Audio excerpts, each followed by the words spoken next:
C'est au moins la 10e victime ce mois-ci. Le cou déchiré, la chair ensanglantée, le pauvre enfant gisait au sol, le corps encore chaud d'une vie qui ne l'animerait plus. Seule la mort avait donné à son expression quelque chose de glacial. La profondeur de ses blessures témoignait de la bestialité de l'attaque. Nul doute que cette agression était faite pour tuer.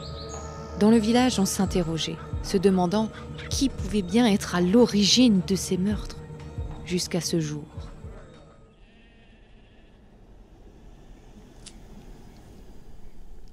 Y a quelqu'un ?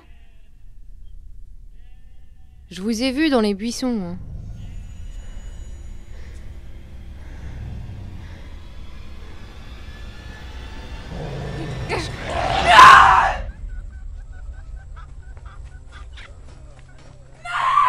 Que je... Marie, mais qu'est-ce qui t'arrive, mon enfant? Ah, je l'ai vu, mère! Je l'ai vu, cette abominable bête! Elle a voulu m'attaquer! Mais je lui ai échappé! Oh, cette affreuse bête! Avec ses yeux rouges infernales! C'est elle qui nous tue tous! C'est un châtiment divin qui s'abat sur nous! Pardonnez-nous, Seigneur! Dieu Tout-Puissant, pardonnez-nous! C'est grotesque. Comme si j'avais à souffrir de ces abominables torchons. Mais enfin, quelle est donc la cause de la souffrance du roi? La perfide Albion et sa presse, mon cher. Ils ont osé écrire que notre bon roi avait envoyé plus de 20 000 soldats en Gévaudan afin de tuer la bête. Bonsoir.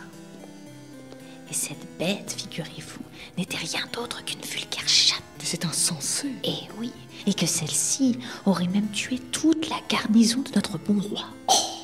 Je vais t'envoyer mon meilleur arquebusier, afin qu'il enterre cette maudite histoire à jamais. Car l'affaire avait franchi les frontières du pays, et on en parlait à présent en Italie, en Angleterre et même au Québec. Et on ne se gênait pas pour tourner le roi Louis XV en ridicule, roi sans poigne ni caractère. Alors on envoya le meilleur arquebusier du royaume, et il revint à Versailles avec un gros loup, que le roi déclara comme étant la bête du Gévaudan.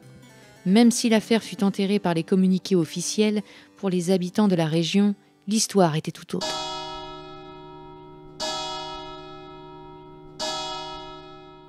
Êtes-vous bien sûr de ce que vous affirmez, Marie-Claude? Oui, mon père. La bête a tout d'un loup par l'arrière, mais l'avant ne ressemble à rien de ce que j'ai connu. Sauf peut-être son nez, oui, son nez. On dirait qu'elle a un nez de cochon. Et ses yeux, mon père, lancent des éclairs. On recensa plus de 70 témoignages des survivants ayant réchappé à ses griffes, et certains affirmaient avoir frôlé l'enfer. Ah, de quel châtiment divin sommes-nous accablés alors?